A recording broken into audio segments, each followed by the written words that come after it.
I'm ready. Okay. Hey, everybody. Welcome back to Engaging the Phenomenon. And today we have a special guest, Tyler Zahradnik from Contact Tour. Welcome on, Tyler.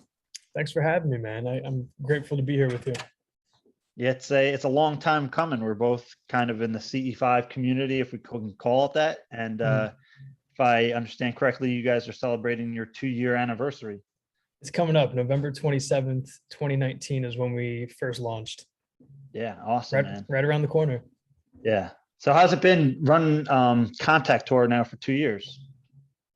It's been a really rewarding and a really fulfilling experience because I've been, so to speak, in the closet about my interest in the phenomenon for such a long time. I feel like I'm truly expressing a lifelong passion through the work that we do, and it's something that I can be open about. And to my surprise, it's been received really well.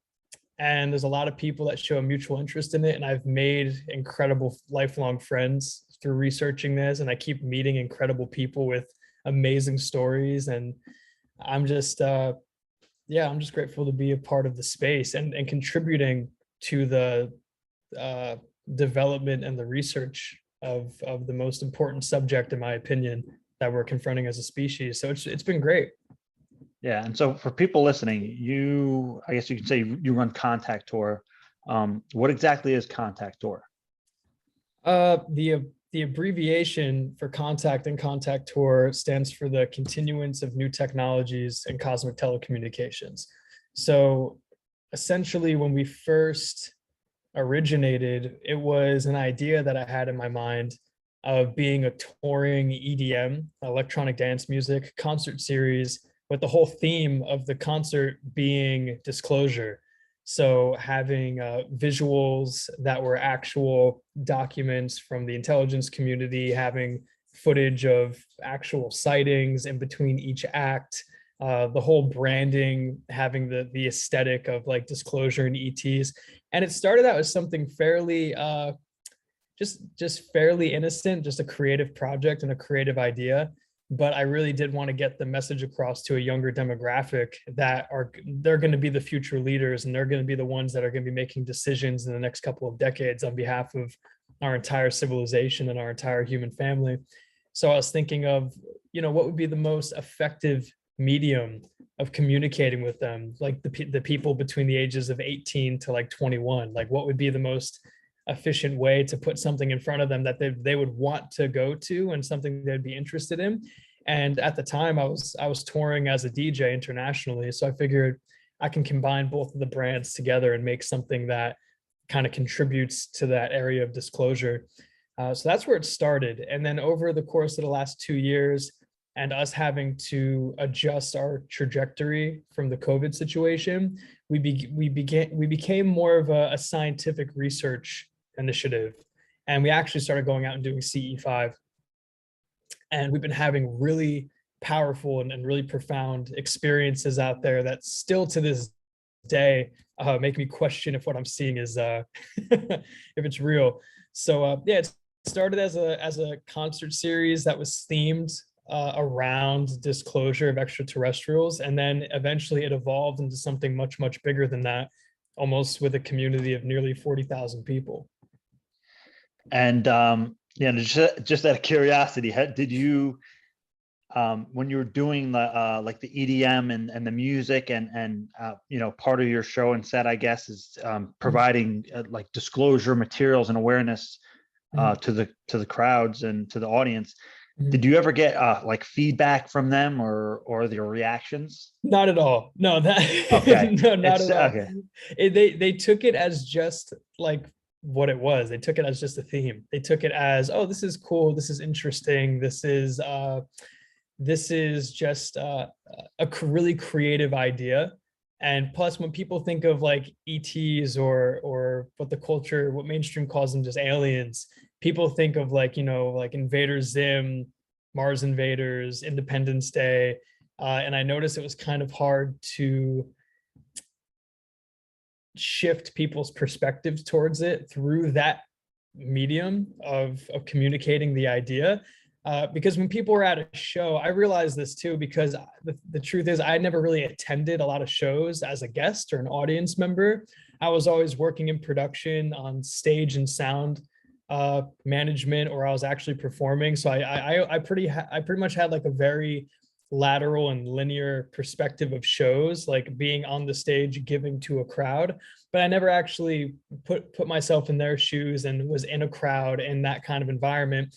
And then I attended a few shows like that as a guest, and I was like, I don't care like what necessarily is coming on as a visual, especially if it's some document that I have 10 seconds to read. So we did 2 prototype shows in Japan, and they sold out. We sold out a show in Osaka, and we sold out a show in Tokyo. And once we got back to the States, I took a few weeks and I just evaluated like how I thought it did, read public comments on how it was received, and I realized there's a lot of things we have to improve on. But it was just on a whim, and we were on a shoestring budget, and I'm just grateful that we made it happen in the first place, because then it unfolded into something much more than we ever imagined. Yeah. And you know, you never know. Maybe you planted the seed for some people. You know, it's in there somewhere, right? Yeah. I It's hope like so. a reverse MK Ultra, right? Mhm. We're You letting you know, know we're programming you. yeah, there you go. And you know, that's actually funny. That's something that Ryan Bledsoe does on his podcast. Bledsoe Said So. He talks about that kind of stuff. Mhm. But kind of to circle back, you said you'd had been in the closet for a number Mhm. of years about your interests. Yeah. And so I believe you had an early encounter when you're in the military. No, I actually didn't have an encounter in the military. I had my encounters before the military when I was a Oh, okay, okay. teenager. I was 17. It was in my it was in the suburbs of Beechwood, New Jersey, my hometown, and I saw a formation of these 3 extremely bright and brilliant glowing like red and orange balls of plasma or light at a really low altitude. I mean, there were maybe only a couple 100 meters above the houses. And they were so close that the light that was coming from them was emitting onto the rooftops and the ground below. And they would move in this triangular formation. They'd all vanish, they'd all reappear separated in the sky, come together, form the triangle again. So I had that sighting initially. And then 6 months later, by myself at 3 o'clock in the morning, driving home from a DJ gig, I saw the same thing, the same phenomena, doing the exact same formation and maneuvers. And that changed my entire outlook on just life, the cosmos, reality, what's out there in the universe. And it really just it just shattered my entire paradigm. And I didn't feel comfortable sharing that experience with people, because this is back in 2013, and it was still as you know, there was so much stigma associated with it. And I was already pretty much like the introvert who didn't talk to a lot of people. And I was still kind of like, I was in the realm of caring about my social image. And like I was trying to be the DJ, and I was trying to get clout, and I was trying to have, like the charisma of being a DJ and stuff. So I did not want to be the alien guy. And that was Yeah. my state of consciousness at that time. So I didn't tell anybody for years and years and years and years. Not until after I got out of the military. And then when I got out of the military, then I even had my dad share experiences with me of what he saw on the post he worked at, because he was a civilian contractor on McGuire Air Force Base, Fort Dix, and Lakehurst. And he told me a lot of stories he didn't share with me up until I opened up to him. Like as soon as I opened up to him and shared my experience, he goes, "It's funny you say that, because this Yeah. happened, this happened, this happened, this happened, this happened." And I was like, "Wow, you were seeing them that often on the base?" He goes, "It was almost like every other night we were seeing some kind of anomaly out there." So yeah, it took me a long time to come around to being open about it. Because once you open that door and you put that uh, title on yourself as the UFO guy, it's there. Yeah. So when you got out of the military, at what point and how did you really fully come out and everything? Well, I got out of the military in late 2016, and then it still took me a couple years to really start opening up and talking to people about this. Uh, and ever since I had those first two sightings, I researched it thoroughly, and I was doing my due diligence on everything that I could get my hands on, not necessarily subscribing or believing everything I read, but I just started reading. I just started seeing what was out there.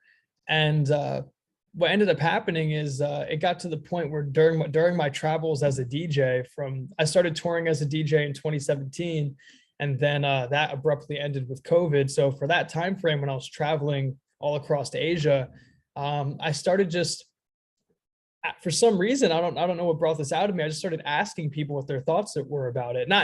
Not sharing from a perspective of this is what I think about it, but I asked them, what do you think about this? And I think for me, flipping that script and asking people their opinion and then putting it onto me, I think it made me more comfortable to start opening up about it. Not like me sitting someone down and saying, hey, I saw this, I did this, blah, blah, blah, blah, blah, what do you think about this? I just wanted to start engaging the conversation. And I asked DJs from like all over the world, and I asked like, I had the opportunity just through my DJing to just sit down in like green rooms and VIP sections and like these more like bougie higher up places with like corporate people and other businessmen and things like that. I was asking them like, what do you guys think about these UFOs? Huh? These things real, XYZ. And then to my surprise, there was a lot of people that were like, oh, absolutely. Like there has to be something to this. So it became more of like a social icebreaker for me when I was out DJing, which I thought was interesting because, you know, everyone's loose, everyone's drinking, everyone's like trying to have a good time. Like no one's as serious in that kind of situation. So I was like, hey, I mean, if I ask this person what they think about UFOs and they're kind of tipsy right now, they may forget I even mentioned that to them by the time they wake up tomorrow. So I might as well use this opportunity, right? So I just thought the environment was a catalyst for that kind of like intimate conversation, if that makes sense. I know it's a very bizarre way of going about it, but I mean that's just what happened. So I was out DJing these shows, people were being loose on the goose, and I would be like, hey, what do you guys think about UFOs? And then it kind of just started me being more open about it. Yeah, well, hey, it worked. Right. So you know, you actually mentioned 2017.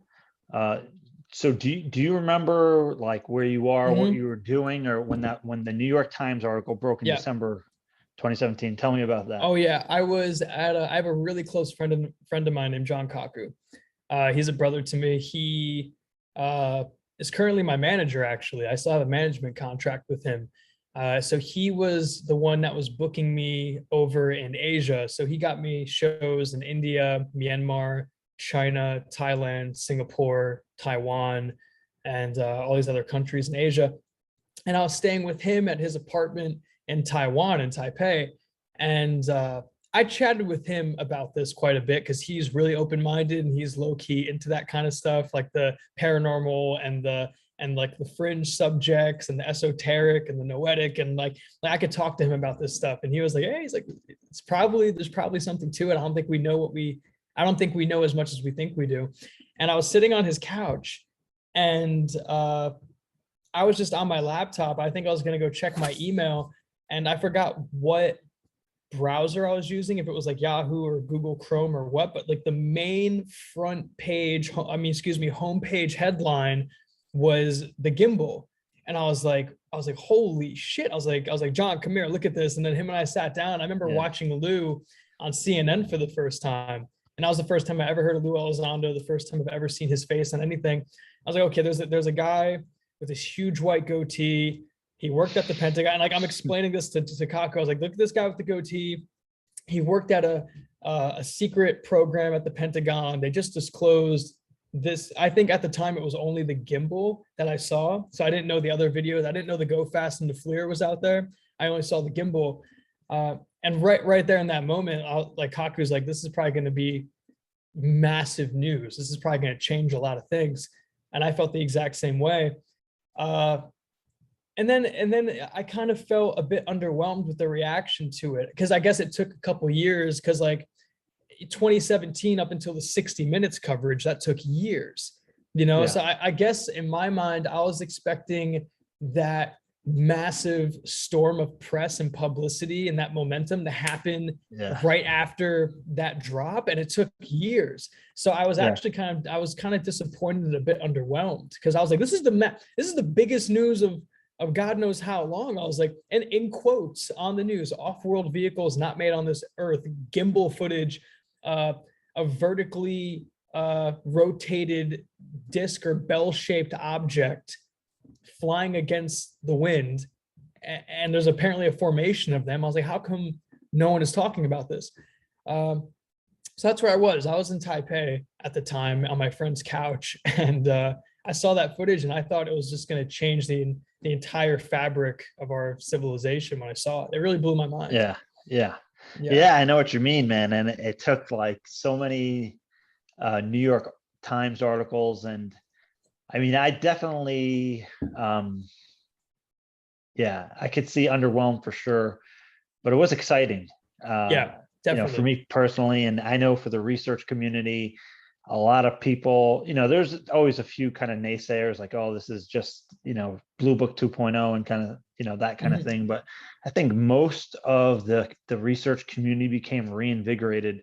Yeah. And also I believe, actually, I know for sure there was a reinsurgence, and like in a good way, Mhm. there's a new wave of researchers hit the scene, Yeah. and the entire field, in my opinion, was reinvigorated. And now there's like a new wave of researchers, younger people, Yeah. all using social media like yourself, and Mhm. Disclosure Team, and Witness Citizen, and all those guys, and many others. I believe that UFO podcast came around Yeah. shortly after that as well. So That you know was a big deal in my opinion, because you finally had transparency from the government, some degree of transparency. Like, hey, just so you guys know, the Advanced Aerospace Threat Identification Program took in an acknowledged fund. Well, they had allocated funds that were acknowledged of $22 million. And I was like, okay, so the Pentagon's spending money on this. They probably have much more than just this video. How long is it going to take to get that footage through the proper channels of declassification to get it out into the public sector? And I'm just excited to see what else they're going to show us. Uh, and I totally agree with you. I think there were people that were on the fence about maybe committing into looking into the subject more, or maybe totally just putting it on the back burner. And I think that press release in 2017 of the disclosure of ATIP, it took a lot of people over the deep end. They're like, that's it. Like, I'm going to commit a lot of my time and energy into researching this. And it was actually then through that event that took place where I was like, okay, I'm really going to go heavier on my research into this, because something's on the horizon here. And I became fully aware of the systematic design of the military industrial complex. And I educated myself and did my research on different psychological operations and disinformation and counterintelligence warfare. And I was like, okay, like, my initial excitement then transformed into uh, like a very deep analysis of, are they showing this to us with some kind of agenda attached to it? Are they showing this to us to get us afraid of something, or are they trying to rile up the public for something? Like, why right now are they showing this to us? So it actually just opened up way more questions that I may have not been necessarily asking myself at that point in time. Yeah, that's a good thing, and those are good questions.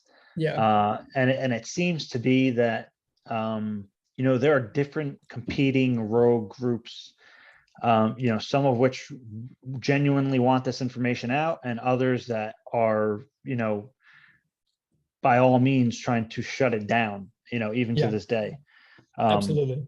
with everything that's going on. Mhm. So, I think, people like Lou Elizondo are kind of went rogue in a sense to get some of the information out and see where it goes. Yeah. Um, Absolutely. so, I guess that's a good thing, right? I have a It's tremendous amount of respect for Lou. I definitely have my respect for him because when he first came onto the scene, there was a lot of people that were pushing Greer's narrative of Lou being a disinformation agent, pushing this threat. And I see both sides to the argument. I see Greer's or the, I guess, not to generalize or to project a collective consensus around that narrative, but you had a large majority of people saying Lou's a disinformation agent, be aware of him, be cautious, he's trying to push the threat narrative. And I was watching these people and going, okay. And then I was looking over at the people defending Lou saying, we're not going to get this in front of Congress and we're not going to have them take it seriously unless it's categorized as a threat. And technically, by definition, if it's causing hazards in our airspace for commercial and military aircraft and is putting people potentially in danger of crashing, I mean, technically that would be categorized as a threat. So I'm sitting here trying to just be unbiased and just receive and observe the different conversations that were happening in the echo chamber of the internet.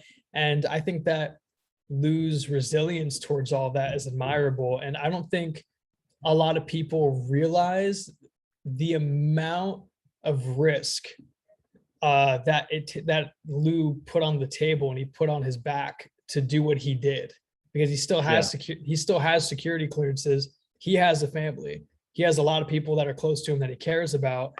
And he's walking a very thin line with this entire subject.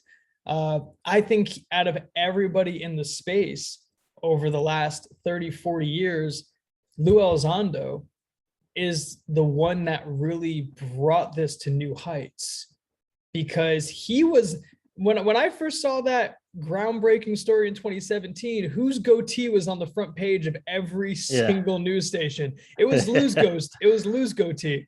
It was not Chris Mellon's goatee. It was not Jacques Vallée's goatee. It was Lou's goatee.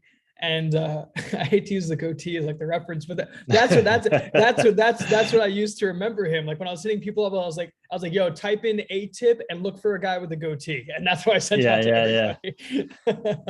But I just think I think there's a lot of white hats in this space. And I think Lou is a white hat, and I think that he's doing this from the place of being a true patriot, and he's looking after the American people, and I think he's looking after humanity as a whole. And I think the situation is extremely multifaceted, and it's very complex, and it goes so much deeper than what's on the surface, and we just have to be receptive and aware and observe like everything that's unfolding. And I think Lou coming out and doing what he did was like the biggest milestone in probably the last like several decades, like I just mentioned. Not to go off on a rant, but yeah. Yeah, that's good, man. These things are about our rants, right? Yeah, I get it. Yeah, you're right.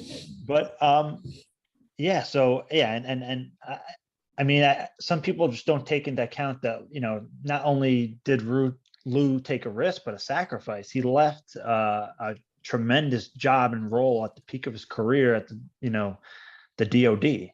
Yeah. So, I mean, that's, again, when he has a wife and kids and stuff, and that's a major sacrifice. Because who knows, how is he going to guarantee his even financial well-being after that? It's a huge risk and sacrifice. Yeah. But one important thing I think that needs to be mentioned too, not to make it like a competing agenda thing, but Dr. Hal Puthoff, who was one of the main people in ATIP and OSAP, said in a 2019 lecture at SSE that the biggest risk or the biggest threat that OSAP and ATIP were analyzing was not like, are these objects coming here to destroy us? The biggest threat that they were trying to address was, we're seeing this UAP technology, and the threat is that Russia or China or a foreign power is going to see this and develop it faster than we can. so that was actually the biggest threat that ATIP and OSAP were trying to address, was basically like, we're seeing these UAPs, we're seeing them do incredible things. Now we have to make this technology ourselves first. I think that that's a bit of a contradiction.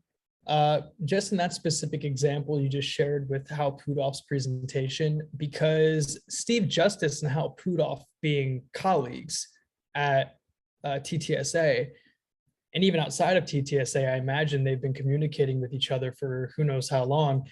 I'm sure that there has been conversations over coffee, something super casual with Steve Justice, because Steve Justice is quoted saying that we've worked on things that look like they're out of Star Trek or Star Wars out in the desert with Lockheed Martin.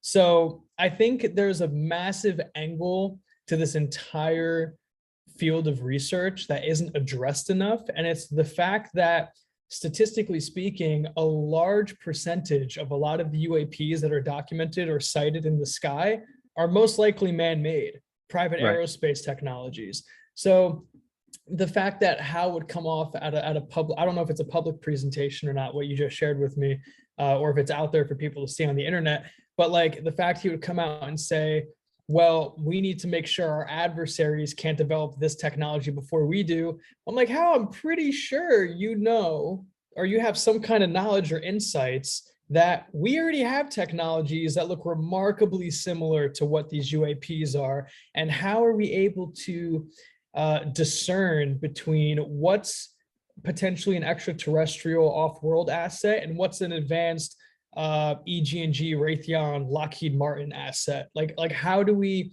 differentiate between the two, and how do we educate ourselves to be able to do so in the first place? And I think that's something I would like to bring more attention to, because if we do have these technologies, if we do, and they're developed and they're being suppressed in the context of they're not being applied into the public sector, that's something that we should be having all hands on deck to extract from these private aerospace companies. But they are private companies. They have the right to protect their material. They have the right to keep things secret within their companies. And there's really nothing by law that we can do about it. And that's kind of what concerns me, because if Lockheed Martin figured out the physics problem and they have some kind of abundant energy generation system that would make fossil fuels look obsolete, which I'm pretty sure, I mean, I know fossil fuels are obsolete at this point. What can we do to get those technologies and then put them into peaceful applications? So it's not necessarily always about the phenomenon of higher intelligences or ultra terrestrials or extraterrestrials or crypto terrestrials or whatever margins or categories we want to put them into. It's about, there's top secret technology that's embedded in aerospace, and we have to extract it and use it before we run out of time, because the Earth's biosphere is it's on the brink of collapse within the next decade if we don't do something about it.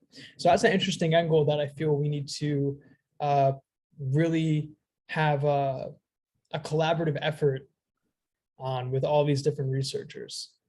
Yeah, well, we got Crash Retrieval Week coming up next week, which is going to address a lot of that exactly, because that is, again, that's the holy grail. That's, you know, and I do think that we have acquired, and again, if you go to the Philip Corso story, which interestingly enough, you know, Dr. Eric Davis, you know, the Crash Retrieval King, said in an interview a few years ago that he checked out Philip Corso's claims, you know, through channels and through security clearances and all that, and it checked out.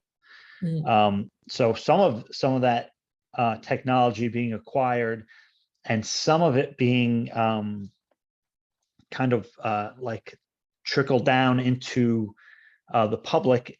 I think we probably have seen some of that, but most definitely not the majority of what could have been discovered in, you know, if we actually retrieve this material and analyze it. One argument has been that, you know, again, and this is where you get into the obfuscation, because I think that this part of the conversation is one of the most that has disinformation and misinformation, kind of spinning the webs here is because the national security thing, right? So, even possibly that the Bob Lazar story is some kind of, he saw what he saw and was planted to, confuse foreign intelligences as to what we're up to. And, Bob Lazar describing how the technology is used, and that could be a ruse to throw foreign countries off how we actually develop the technology and what are the principles behind the science, right? So a foreign country would be like, oh, we don't have this element 115, we can't create the effect, and when really it has nothing to do with that, right? Yeah. I'm sure I'm pretty confident that the other leaders on the planet, for example, we'll say China and Russia or North Korea, like the very powerful, militaristic, authoritarian dictatorships, to call them that, especially North Korea, especially China. I'm sure that they have their own allocated black budget of hundreds of billions of dollars being funneled into high-tech research that would resemble off-world technology. And I'm sure that there has been, I know George Knapp has interviewed a lot of former Russian military personnel about other crash retrievals, allegedly, and like trying to find the documentation, tracking it. And I know Greer recently had his 2001 National Press Club event anniversary, the live stream he did in Sedona, and he brought on 2 Russian cosmonauts that went on record saying, oh, absolutely, there's an extraterrestrial presence. Absolutely, we've recovered vehicles from them. And he wasn't talking from a foreign adversarial perspective. He was speaking domestically in regards to like, yeah, Russia has recovered, off-world assets. So I don't think we're the only military or the only nation on the planet that has been deep into the weeds on trying to reverse engineer recovered materials. I think it's almost like a cold space race. How back when we were trying to be the first people to get to the moon and we were all racing against each other. I think this is like an unspoken next generation space race. Who's going to be the first to successfully figure out how the recovered ET tech works? And everyone's trying to be that person, because there would be that's pretty much going to catapult a foreign adversary potentially hundreds of thousands of years ahead of us if they figure out how this works. But also, I feel as though we have to take into consideration that I think media really portrays our enemies to be much worse than they actually are. Not to say, and I'm not justifying the things that China does, because China does some radically inhumanitarian shit. So does Russia, so does North Korea. But I think that if there's some kind of transnational ambassadorial conversation about this subject in particular, like if we had a representative from the United States, from Russia, from China, I doubt North Korea would participate, but if they do, fantastic. That'd be a big move. And say, listen, you know what we have, we know what you have, we know what you have. This is what we need to do. If all of us still want to be here, and if we want to maintain our current power structures and our hierarchy in our countries, and we want to maintain our governments and our way of life, A, if the planet's not here, all that shit's out the fucking window. B, if we bring our technologies together and our best scientists from around the world and have them work on one project together, all of us will figure this out much faster and it will expedite the entire process. And then C, we need to come to some mutual ground that these new technologies will not be weaponized against each other, because then that's going to end civilization as we know it. It's going to be Atlantis 2.0, pretty much. So, I mean, I don't know 2.0. I'm just making a metaphor here, but we're going to essentially destroy ourselves with this technology. It's going to make the atomic bomb look like a firecracker on a sidewalk if we weaponize this. So there needs to be an international social dialogue with the other militaries and the other governments that are also trying to reverse engineer this in this cold space race that I referred to a few moments ago. So it's like, how do we begin that conversation, and how do we go about doing this? Because that would be the most impactful geopolitical problem we're confronting. In my mind, anyway, that's like the biggest deal I could think about. Well, and Lua Lozando is trying to bring forward a kind of United Nations conversation. So that, I mean, I think he has the right idea, and I'm glad he's kind of taking that initiative on. And I'm sure that, people that support him and, people in the background and defense or wherever else that he has allies are probably in favor of that as well. At least, again, beginning that conversation, because we're going to be at this a long time, I think, at least several years until more comes out. But I want to shift gears a little because we could be talking about this all day. Keep going, man. But let's shift gears to CE5. Okay. Cool. You're a CE5 guy. I'm a CE5 guy. And so Contact Tour has been involved with CE5 work and spreading awareness in CE5 and actual field work. So can you tell me a little about how Contact Tour and yourself have been, kind of pushing awareness open about CE5? Yeah, well, I think the most important thing that we're trying to do is document firsthand experiences in a way that gives people the point of view that they're out there with us in the field as these events unfold. Because at the end of the day, my goal is to encourage people to go out and try this for themselves. Don't believe the footage we show you. I just want it to be enough to maybe open your mind to go try this. And then you having your own experience will then radically change your worldview and it will change your paradigm. So all we're trying to do is we want to go out.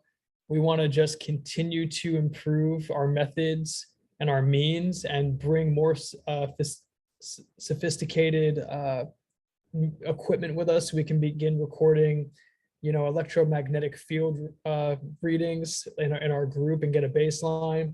I want to get better optical equipment so we can get higher fidelity footage. I want to get satellite trackers out there with us that we're able to immediately discern whether satellite, not satellite, plane, not plane. So we have full situational awareness of what's going on in the airspace and really become more of a scientific initiative here. Like we just recruited our first physicist from UC Irvine, who is a member of our team now. And I'm going to have, his name's Matthew. I'm going to have Matthew transcribe our expeditions from his perspective of being a physicist, and then pretty much write a paper after each one of our expeditions of what we witnessed, what his assessment is of it, and any accompanying like photos or videos or other data and metrics that we record. He's going to go in and assess it, being a physicist, and saying, this is what I think this equates to. And I believe like this is either an anomaly or some kind of form of phenomenon, or it's not. So we're trying to level up how we go out and record these experiences, because up to this point, it's just been like us with a few cameras going out there and just like kind of, free shooting and just aiming and trying to get things as they happen. So we're trying to go out there with more, not intention, because we do have intention when we go out there, but being more precise in our recording and more precise in collecting information and really applying the scientific method. So creating some kind of methodology or experimenting with different methodologies, seeing what the results are, and then seeing if those results are repeatable and documenting it and showing it to people, as many people as possible. My game plan is within the next 1 to 2 years, we want to produce a full feature-length documentary, but it's not going to be a documentary in the way you think about it, like super theatrical and epic trailer and outro and like these like character plots and everything. I just want like an hour to 2 hours of just straight continuous footage with like a scientific analysis of each piece of footage. And I feel as though if we're able to put something together like that, that's very compelling and it's peer reviewed by multiple physicists over at UC Irvine or the Scientific Coalition of UAP Studies. And we're like, we had 20 scientists look at all this footage. There's a consensus 20 out of 20. They think everything documented is an anomaly. It's some form of phenomenon. We put this together in a full length motion picture, and then we get it out onto Amazon, we get it onto Netflix, we get it onto Hulu, because we have those connections and we have those channels now. That is going to be very compelling for people, because I think when there's like all these like character plots associated and these backstories and like this like I hate to use Greer as an example, and it's not just Greer, but it's like anyone who like puts himself at the front of like this documentary kind of thing, it becomes more about the person sharing the experience rather than what the experience is. And I want to flip it. I want to completely flip that script. Like, this is what it's about. Like, this is what we're seeing out there. And then periodically you'll see glimpses of the people that are actually out there involved in this. I think that's the most important thing. So really, I just want to use as many different forms of media and be as creative as possible to show people like what it is that we're doing, what the results have been. So like we just launched as a record label, so we're producing music just to get ourselves onto another platform, because if someone discovers us through our music and then they dive a bit deeper, that's a channel and that's an avenue that they can discover our work. We're trying to be on every single social media platform. We're beginning to penetrate mainstream television. We just got a feature on Discovery Channel and Travel Channel. And right now we're in the process of producing our own series, which I think is going to be the most impactful. I think the series that we produce is going to end up being the most impactful project in like the entire field of research in like maybe the last 10 years. Because if we can get a mainstream network like Discovery Channel to fund us to go all over the world and give us adequate equipment to record our experiences, and we're showing millions of people that otherwise would not be exposed to it ever, I think that's gonna help that needle move forward and help us reach that 1% of people going out and actually doing this. So yeah, I mean, that's really what our initiative has been about, going out and using these prototype methods of different kinds of meditations and different techniques, and just documenting whatever happens. Like even this morning, I saw, if it's a clear sky and I go out in the mornings, I usually see them most of the time. I saw 3 this morning. I'm going to put the footage up after our interview. Yeah. And I applaud you on that. That's very ambitious. And I think we need that kind of force to, push this forward. And I think you're a great example of the innovations that we need in this field. I've been in the CE5 network for a long time, and it really has made progress. I remember when I created the first CE5 groups on social media, there were like 200 people, and those 200 people were mostly working group coordinators. Right. And it eventually now, and credit where it's due, Dr. Stephen Greer, absolutely, minus all the shenanigans he's kind of been a part of, just he has really pushed CE5 and the idea of contact out there in an unparalleled way to this. Again, he's been doing this since the 90s. And although I don't agree with everything he has done and his approach and some of the things he says, he has just charging people for CE5 expeditions. I don't agree with that. And I bet, I would put money on it that if Greer never charged one person for his CE5, his reputation would be accepted. It'd be widely accepted. Because as soon as you begin mixing profit and income and revenue streams with like giving people an experience, I don't think there should be a monetary barrier of entry for someone to go out. I completely agree. So like the way we do our expeditions, for example, not to go off topic, but we just do donation based. That's all it is. Like, if you think the experience you had was worth nothing, give us nothing. If you think it's worth $5, thank you for the $5. And then all of us as a team, we just split the cost. Like, for example, where I was up till 6 a.m. this morning because we're organizing an expedition for this weekend, and it's going to be like a three-day, 2-night excursion out onto an island. So there's a lot of details and logistics that go into coordinating and getting 9 people over to an island. And the most fair way we're looking at it is like, I just cover everything up front. just to get everyone out there. And then whatever people have that they're comfortable with to repay the trip, that'd be appreciated, you know? So I think there needs to be like leadership in this of like, I'm going to move this ship forward. And as long as I move this ship forward, I just need a good crew of people with me that are going to support the ship, you Yeah, know? yeah, And I think that's what it's about. It's not supposed to be about come with me, pay me. I will show you the yeah, yeah, secrets of the yeah, universe. I don't think it's not supposed to yeah, be like that. It's supposed to be like you build a team, you stay with that team, you stay committed to that team. You guys look out for each other. You guys contribute your skills and your time and your energy where you can, and you keep that in balance. And I think that's the most important thing about what it is we go out and do, is like just yeah, the team coherence and making sure that everyone feels like they're playing a role and everyone feels like they're contributing and everyone feels like they're appreciated for being there. yeah, yeah. And again, I think Greer's model is an old world model, and younger people are coming in and innovating, and Yeah, again, and leading by example. right. So I'd love to go out with you guys sometime too, man. That would be awesome. Absolutely. You Absolutely, know, man. uh, I've been lucky enough to go across the country and work with a lot of different teams and people. And but yeah, since COVID, I haven't really, I've been just here in my backyard and stuff, Yeah, which dude. is I love anyways. But it's Mm, great to connect and link up with like minds, and because again, that's part of, I guess you can say, I don't want to say it in like a woo woo way, but the mm. magic or the transcending factor in CE5 is not just the contact with the other intelligences, but that Mm. coherence with the human family, I Oh think yeah, is incredibly, I mean, it shows you firsthand the power of what can happen when people come together on the same wavelength, you absolutely. know.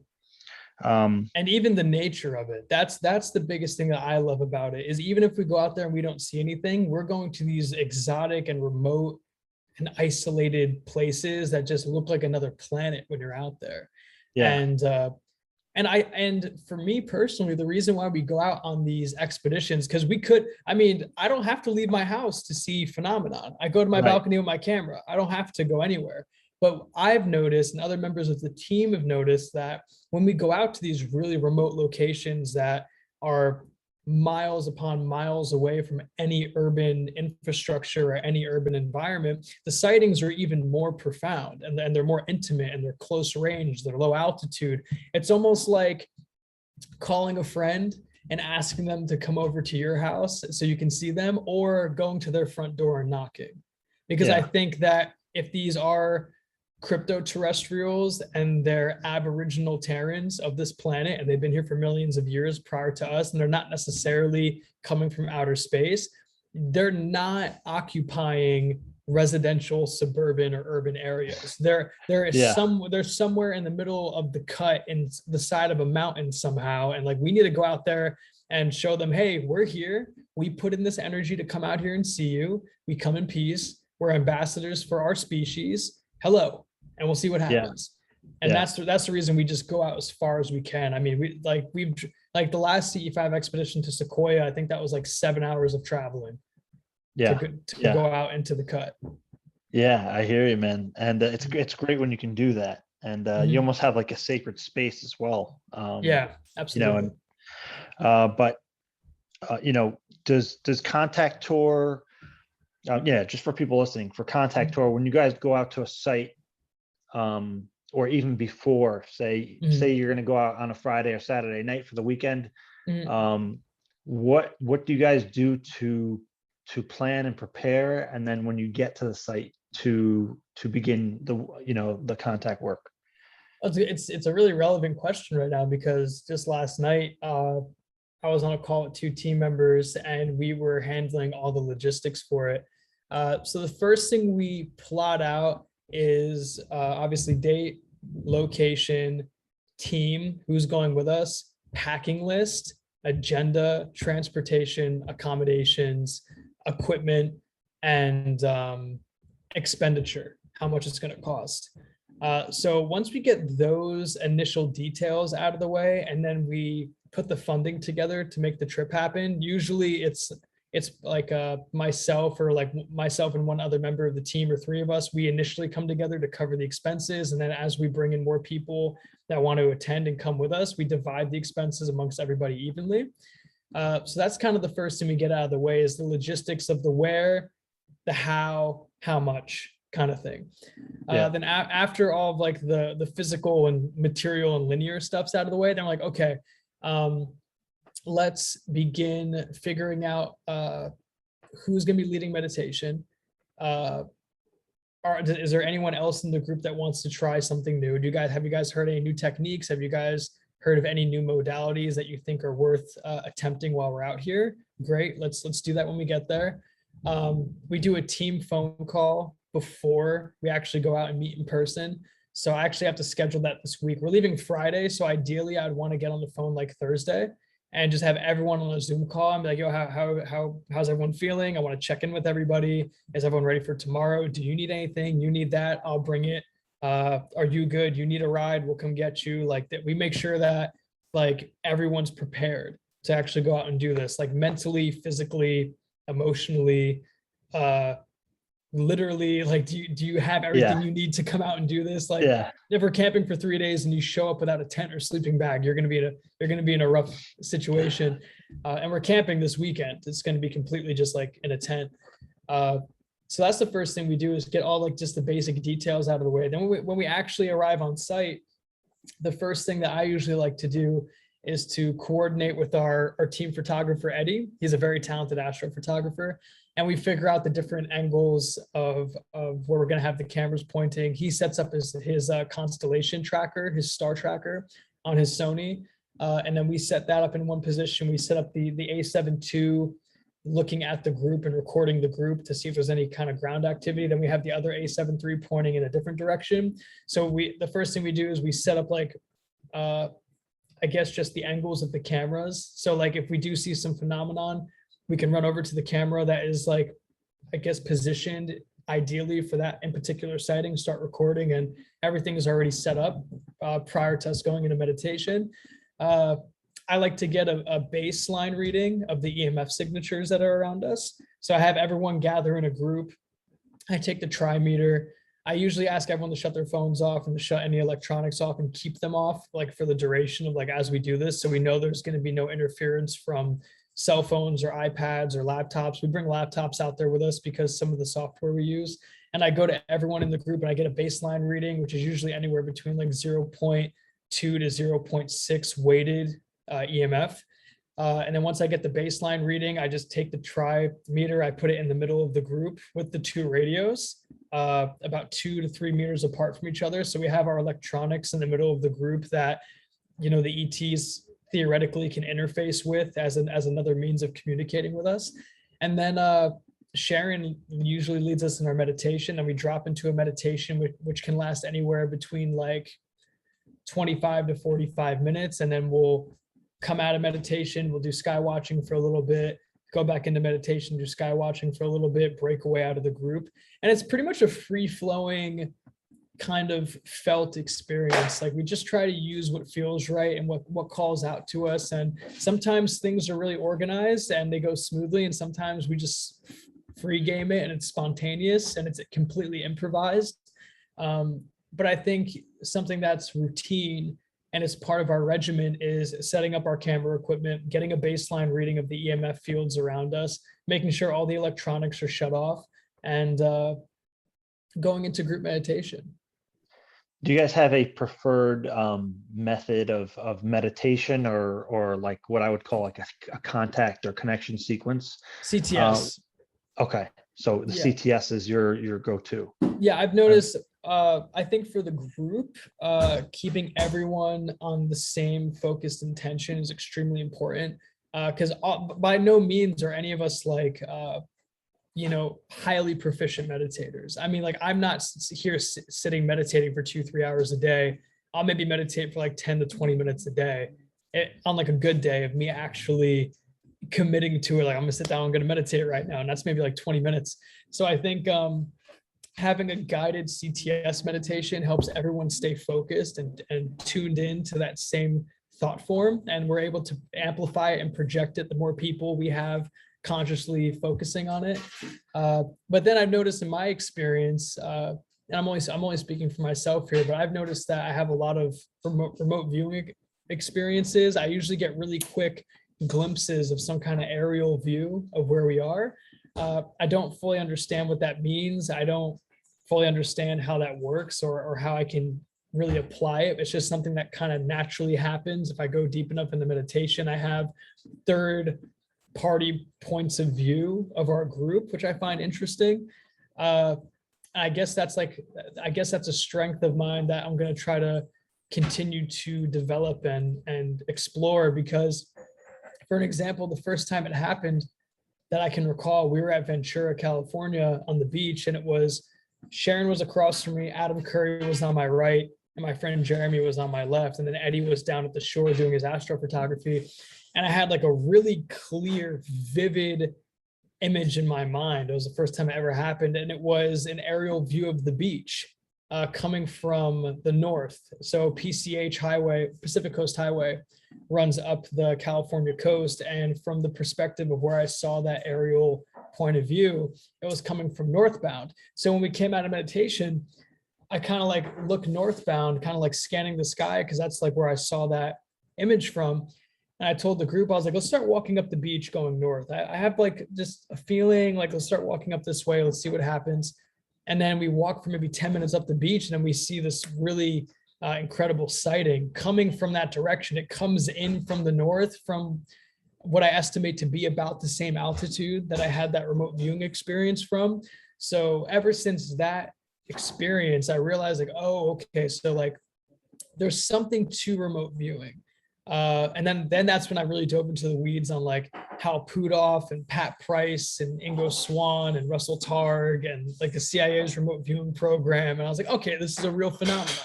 Like this is actually something that has been used for intelligence gathering and military espionage. So like my experience is probably valid.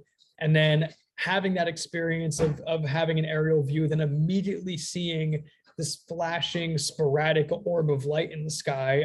1 + 2 = 3 usually. So I had enough points of reference in my own firsthand encounter of that kind of situation to be like, okay, this makes sense to me.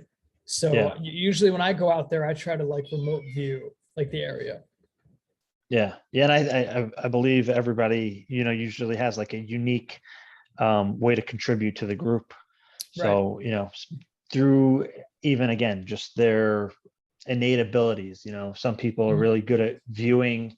Some people are good at knowing or feeling too. So that's another kind of, benefit of getting a group together is, you can actually put those skills together and create something much greater, and absolutely. I think, sometimes the contact teaches you in different ways and shows you how that can work, where one, it's almost like the phenomenon is interacting in a way to show you, how that all works. Absolutely. And I love how diverse our team is. We have people that from all different walks of life, different professions. They have entirely different skill sets. Like for example, Shah, her main strengths that she brings to the table is being really proficient in meditation and guiding meditations, which I think are two different things. Like you can be a good meditator, but actually leading a meditation is an entirely different skill. And also she goes into channeling states, which I believe I stand by that channeling states is a discernible extrasensory faculty that people have. Like you're able to get conscious downloads of information from a non-physical intelligence that you can verbalize in whatever means that you're capable of doing. So I think that her channeling experiences are a valid source of intel, and it's not something to just be ruled off or cast aside. So I really take her channeling seriously, and I record that as a means of data. Then we have our team member Tim, who is pretty much a tactical survivalist. He's an outdoorist. He knows how to navigate and operate in really rugged terrain, like out when we're out in like these isolated areas. So he helps us get situated and make sure everything's running smoothly and our tents are set up and like everyone's ready to like endure like a few nights of being out there camping. Then we have Eddie, who's like an incredibly talented astrophotographer who can, he takes the most unreal photos I've ever seen of the cosmos. And having him out there and his expertise on camera equipment, different lenses, tripods, star trackers, he knows the constellations like the back of his hands. He knows how to discern a satellite. He's able to identify any aircraft in the sky. It's incredible to have him out there with us. And he's a really high energy.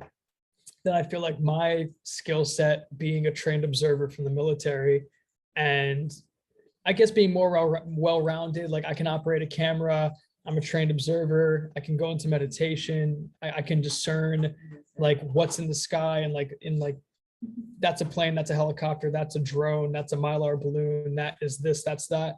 And also in the same context as Tim, helping the team coordinate and get the campsite set up and the logistics of everything. And we have so many great people that come out with us, and everyone brings something to the table that's of immense value. And you're like, man, if we did not have this person with us, someone else would have to do what they're doing, and we would not be able to do it that well. And that could jeopardize the entire thing. So for everyone that comes out with us, I'm very grateful that they take the time and energy to do so. And you guys have been going out there doing CE5 for a while. Is there any one particular encounter that stood out to you, and why? There's two that really stand out to me. One where I was by myself, and then two where we were with the entire team. Excuse me, and the second one when we were with the entire team. So the one when we were with the entire team was out at Joshua Tree. I think it was back in March, and we saw this. The camera didn't pick it up as well, but there was this massive cylindrical cigar-shaped craft that flew over our Airbnb, and it was being accompanied by two other orbs flying with it. And it was absolutely incredible to see it. And there was a massive, a very bright and just brilliant light at the, I guess call it the rear of this object, and a smaller point light at the front of it. And it was just moving across the sky, and then it actually turns. We see this thing physically turn in the air and then change direction, and then start flying towards the mountain range at Joshua Tree, or I guess like some valleys or ridges that are out there.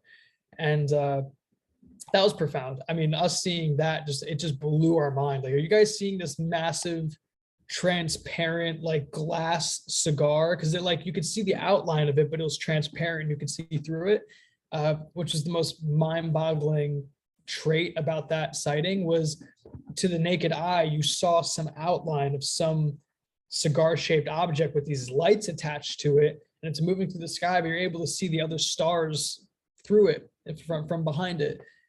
So that was incredible. That was very interesting. And then the second sighting is what I had by myself at Shasta, where I was outside. It was just me. I was setting up my camera equipment, and I saw this glowing stationary, like it was a very bright pink and violet tic tac just sitting above the trees. And the moment I looked at it and I turned towards it and I realized what it was that I was seeing, it just instantly accelerated and turned into a streak of pink and purple light and violet light. And then as soon as it vanished, there was a flash bulb maybe 100 meters above me. I've never seen one that close. It looked like a very, how do I describe it? How do I describe that?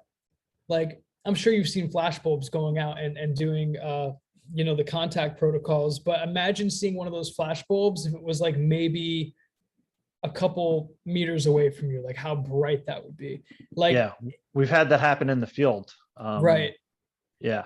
Like literally in the group. And it's incredible. Yeah. It blew my mind because I've never seen one that close. And Yeah. it lit up the entire yard because we were out, Yeah. we were staying at like this Airbnb cabin at the base of Mount Shasta, no lights out there, completely pitch black. I had night vision, and whatever this flash was, it lit up the entire like property. And it was so fast. I was like, what could have just done that? We're out here. I don't even have self-service. There's no neighbors. There's no other houses. We're out here in the dense woods. What could have just done that, And yeah, those are the two major experiences that I've had that just continue to just inspire me to just go out and do this even more. Yeah, and you Contact Tour was recently on Discovery and Travel. Is that Discovery Plus or? Yeah, it was on Discovery Plus and Travel Channel, and both of those streaming platforms are owned by Discovery. Okay. So we're trying to get really close with them and rub elbows and Yeah. make this series happen. Yeah, and I actually think I saw the clips that you sent me. I didn't see the full length episode, but I was really impressed by the because something I've been talking about for some years now is the idea of contact as an awakening experience. Right.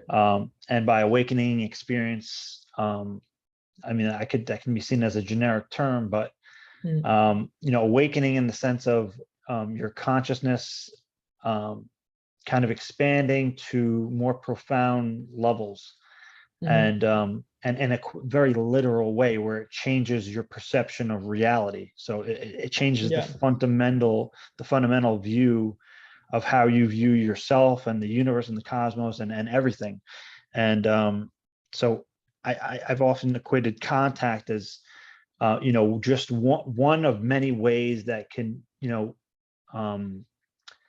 begin an awakening journey or an experience for people. In some kind of a Buddhist context, they use the terms the progress of insight.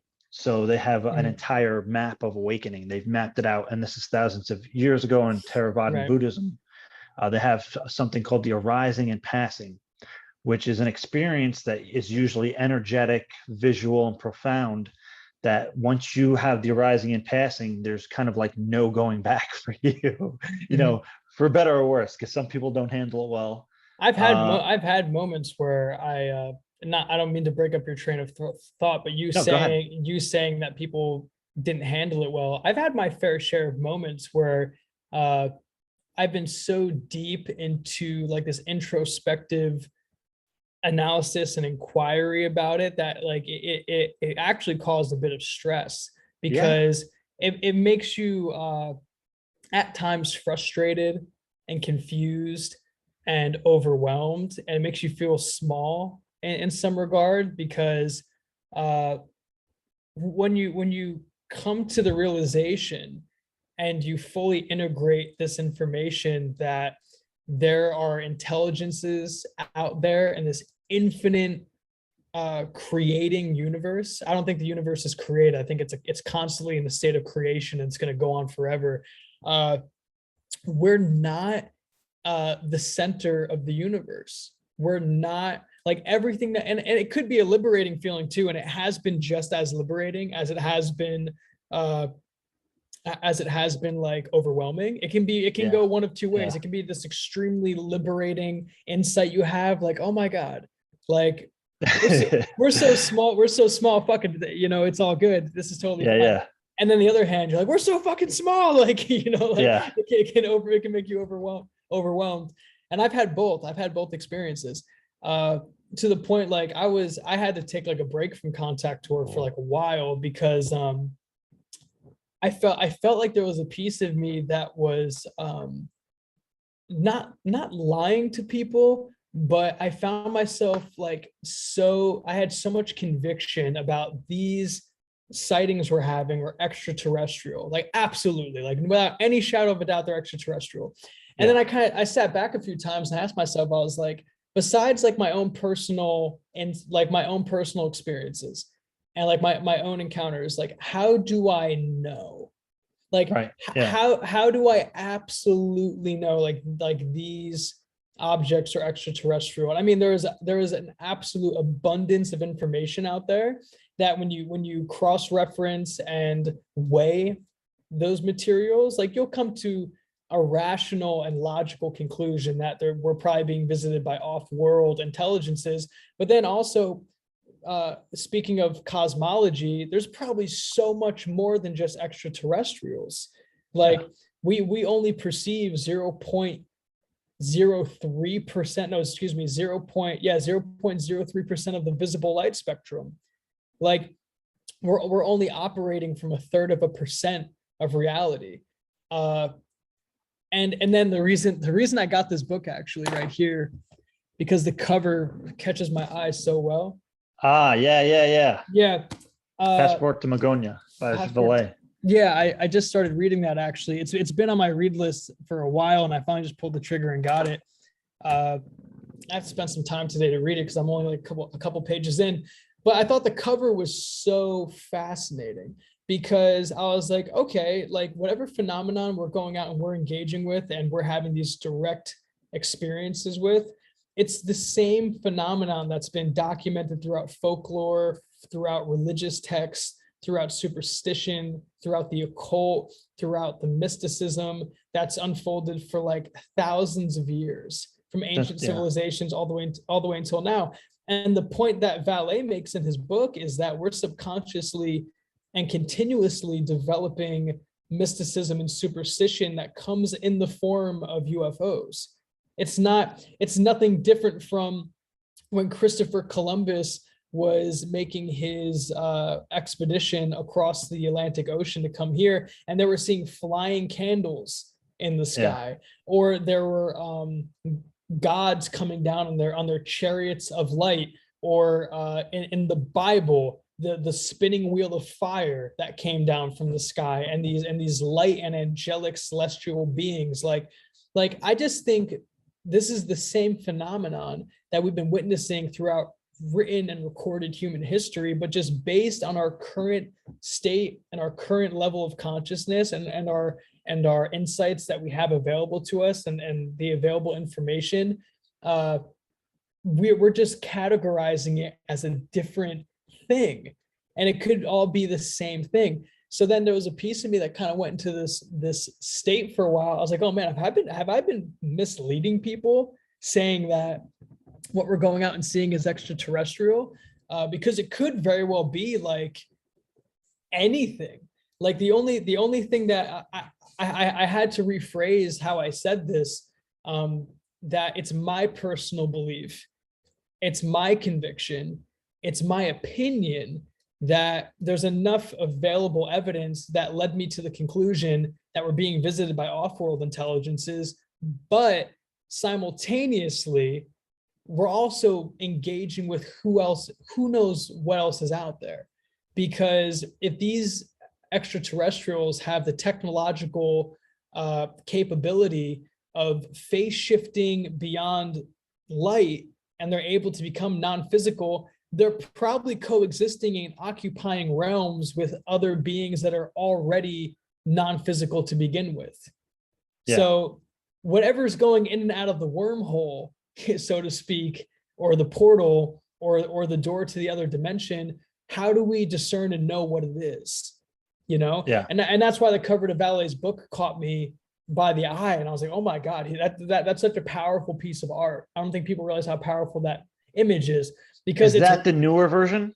That's the newer version. That's the revised. And okay, because the older version, it didn't have the puppet hand through the alien. Oh, really? Yeah, it was supposed to be the original art, but for whatever reason, the publishing company took that part away. So this is actually the real one, because there were several layers to it. Yeah, and this is like the OG copy of it. Yeah. So it's so far, it's been a great read. Like I said, I'm only a few pages in, and based on just like the kind of the amount of projects I'm working on, I take my off time to read, so I don't really dive as deep into my books as I want. It's kind of like a slow process for going through them. But just in the first few chapters I've read of this, he makes a very compelling case that all of the phenomenon is essentially the same manifestation, just taking on different forms. And I think that's a very interesting take on it. And I think it's both. I think we're engaging with extraterrestrials, which are off-world physical beings in spaceships that have the tech to get here and traverse through space. I think we're dealing with ultra-terrestrials, which could overlap into extraterrestrials. Ultra-terrestrials being entities that have the technology or the natural faculties to go through different parallel concurrent dimensions of space-time, and they can instantaneously travel wherever they want. And then C, the third option, we're dealing with crypto-terrestrials, which are beings that are highly advanced that have already been here, predating us potentially millions of years. And then the fourth option, D, insert the blank, like whatever else could be out there that I have no idea about. So it's fascinating, and I just want to, through the work we're doing, I would just like to provide some answers, like some insights, like at least if I can give people one answer, like definitively, unequivocally, consciousness is a modality you use to communicate with non-physical intelligences that can manifest themselves as physical.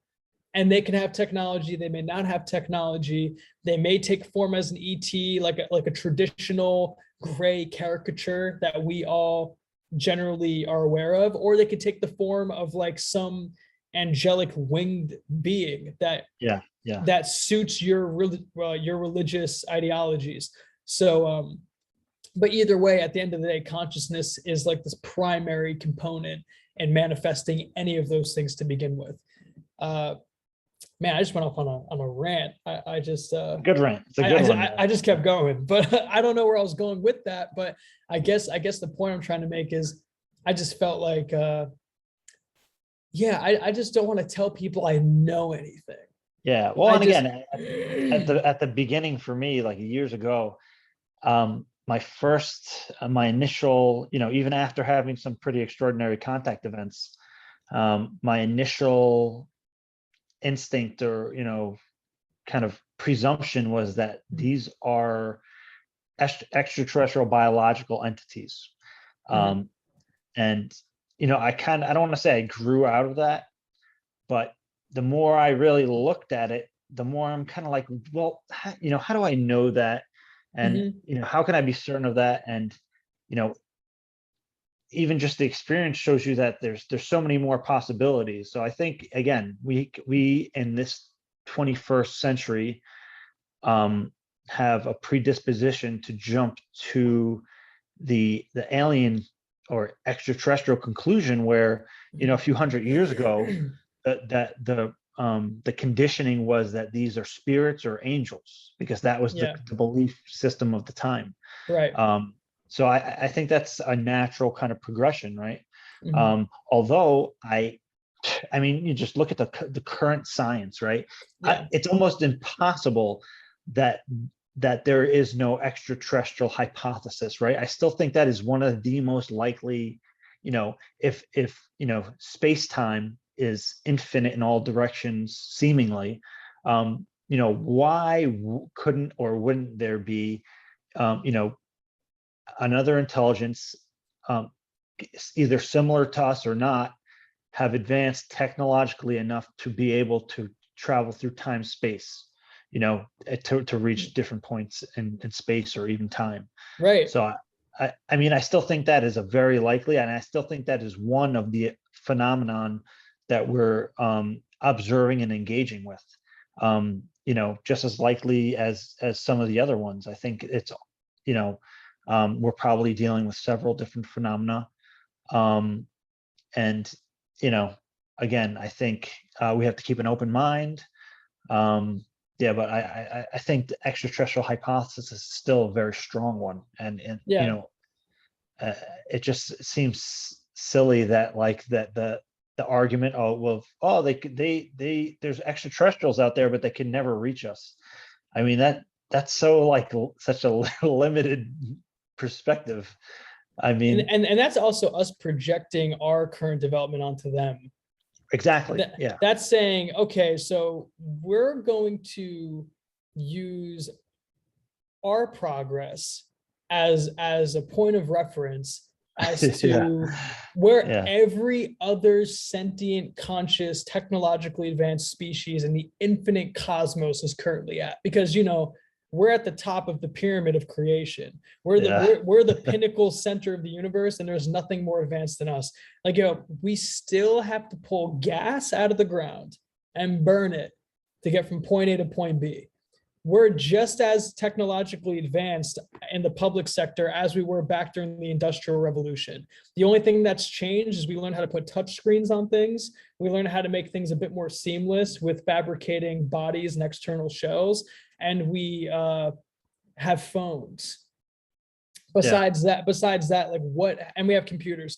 Besides that, like nothing has changed besides the display of these technologies. The internal components and the mechanics of our technologies haven't drastically improved in 100 years, at least 100 years. Like the one quote that resonates with me that Greer says often is, we're missing an entire century of technological innovation.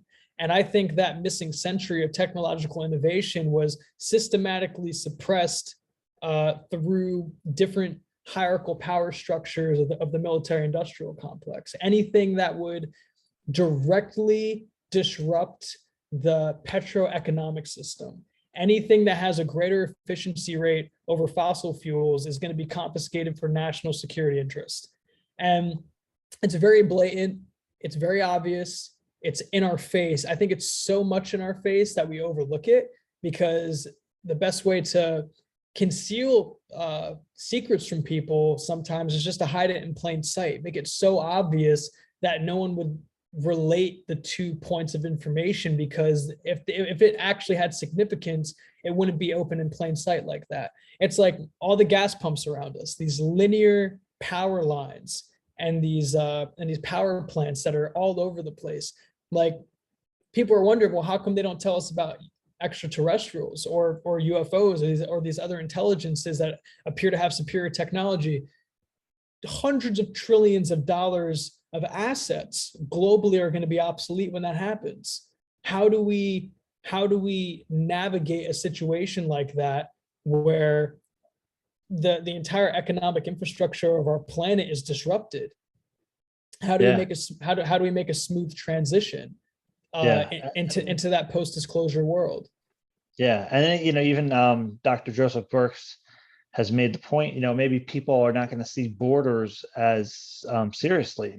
If we know that there's another intelligence out there engaging with us, maybe sovereign power structures see that as a threat to their sovereign kind of like dominance.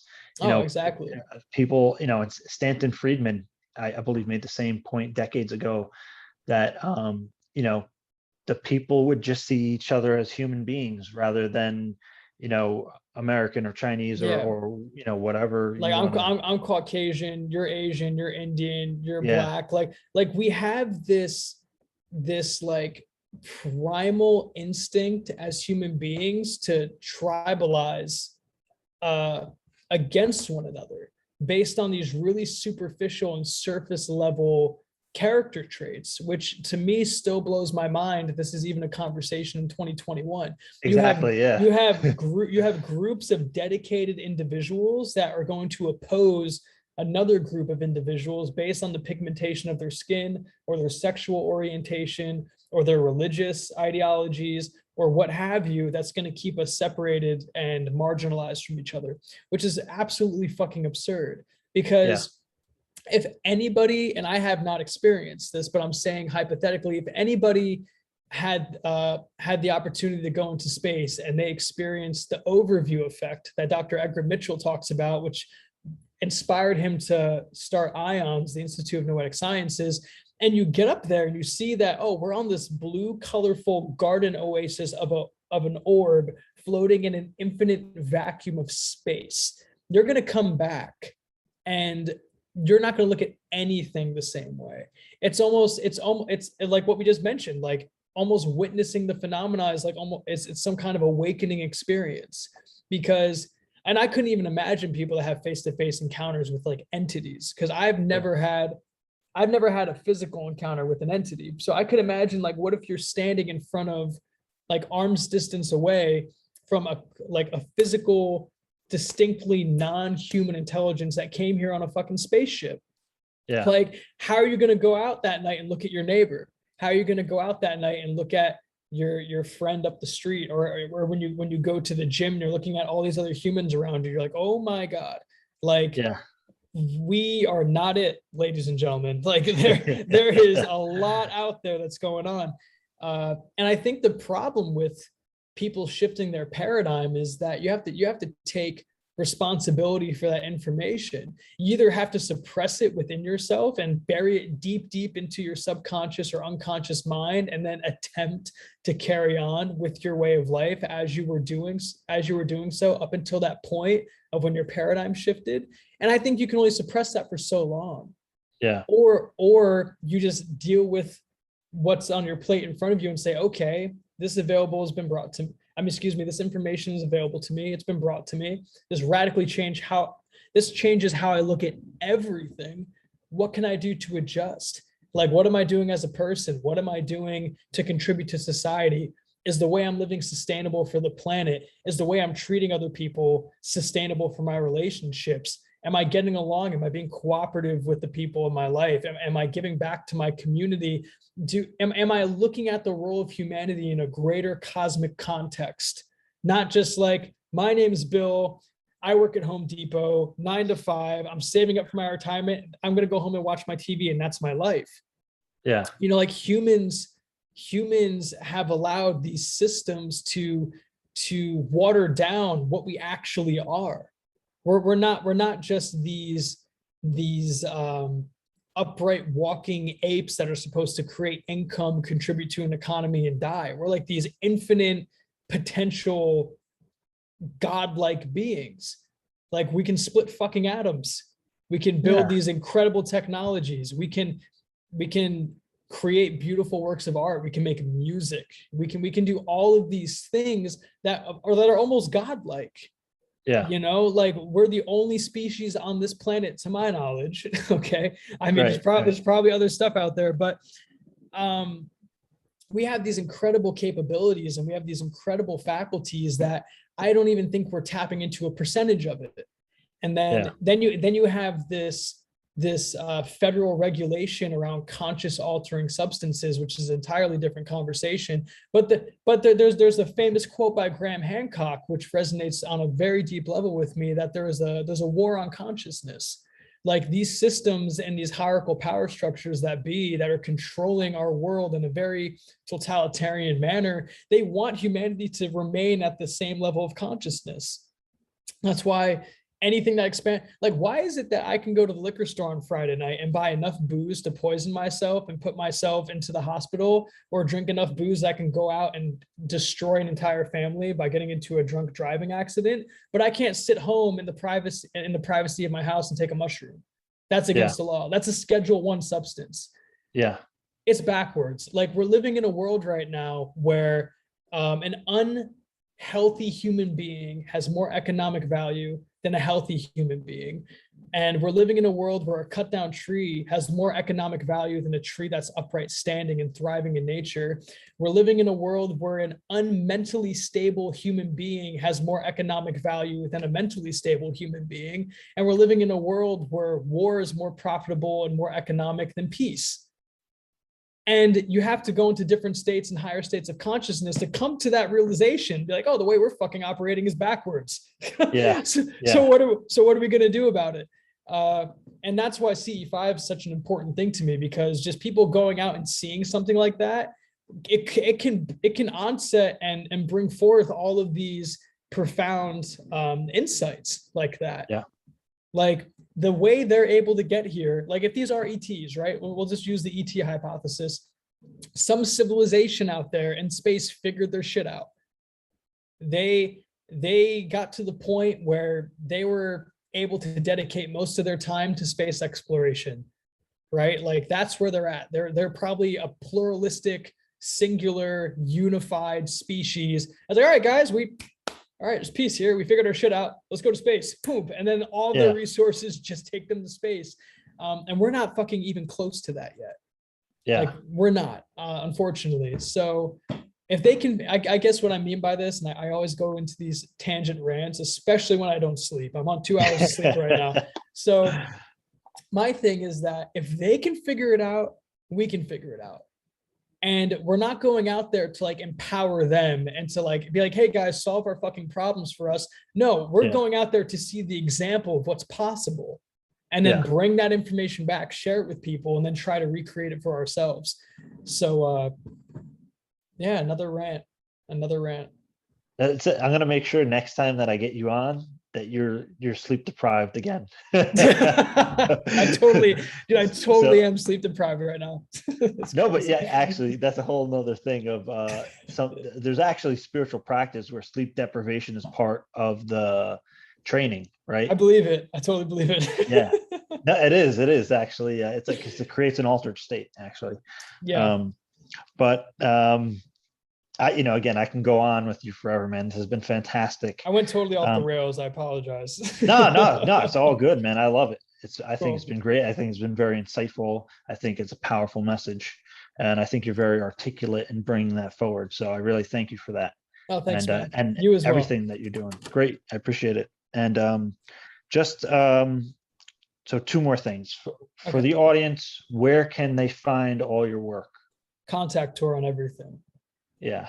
On everything. Just Contact Tour. Facebook, Yeah. Twitter, Instagram, YouTube, our website, contacttour.net, and Spotify, Contact Tour. Yeah. And also, do you have any kind of like a parting message or advice for the audience?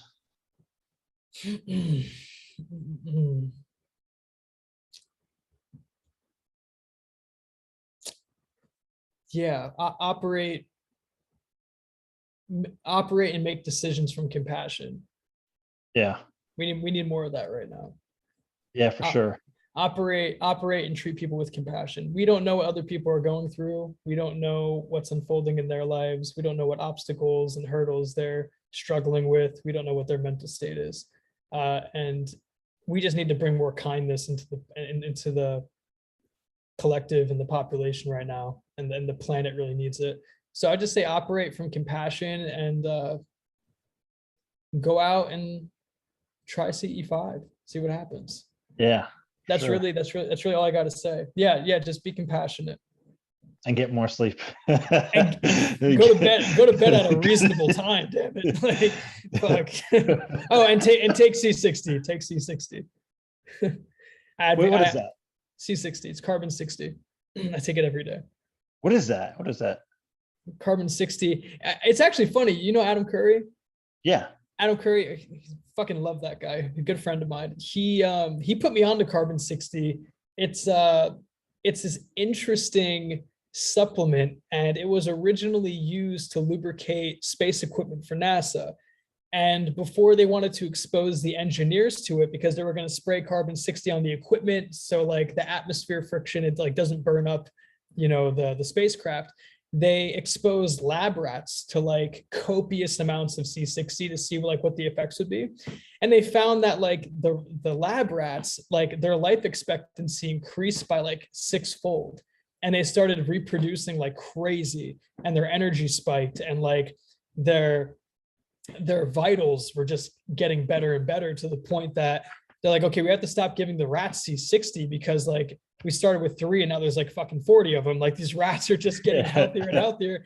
So Adam has a friend who got his hands on C60 through certain channels, and he started experimenting on himself by just taking C60 every single day. It's like a purple powder. He started mixing it with, I think, vegetable oil or olive oil, and he started giving himself C60. And he took, I think he took 2 different tests before he started taking it. He took a test that shows your cellular age. It measures the telomeres on your cells, which are these little hair follicles on your cells. And the younger you are, the longer they are, because they develop better cells. And the shorter they are, the older you are, because they don't produce healthier cells. So he took a test that measured his telomeres, and then he took like a physical examination, like a normal physical. And then he started taking C60 for 5 years, just taking it. And then he noticed that like the pigmentation, his complexion started coming back, his crow's feet started to subside, his energy increased, and like he was having all of these like really positive health implications of this. And he's like, oh, this is interesting. And then 5 years later, he went back and took the same test, and he scored 5 years younger than he did from the previous test. So I think he took that test when he was 55, took it when he was 60, then he scored a test of someone who's 50. Yeah. So it seems to be reversing his age. Apparently that's what it does. It's a very potent antioxidant. It's 156 times more potent than vitamin C. So Adam Curry started taking it, and you guys can just look at Adam Curry. Like, that guy looks exactly the same since he started taking it. And he's pretty convinced that it's going to be some kind of like age reversing supplement people can take, because it's an extreme antioxidant. So I take it every day. C60. Yeah. I'm interested in that. And but just so people know, disclaimer, we're not doctors. This is let just them know. information. Yeah. But It's I'm not sure FDA approved. Tyler has an affiliate link to that. I Hit him don't. up. I No, don't. I know. I'm kidding. I don't. No, but dude, it's been great having you on. I definitely want to do this again sometime. For sure. And we'll be in touch, man. Yeah, thanks for everything, dude. Keep up the good work. I always enjoy seeing the people you bring on, and the guests you have, and the conversations are really great. And to anyone else out there that's involved and contributing to the space, I appreciate it. We need more people having these conversations, and so just keep on keeping on. Yeah, Thanks, man. man. All right, I'll speak to you soon. Take care, brother. Thank you so much, man.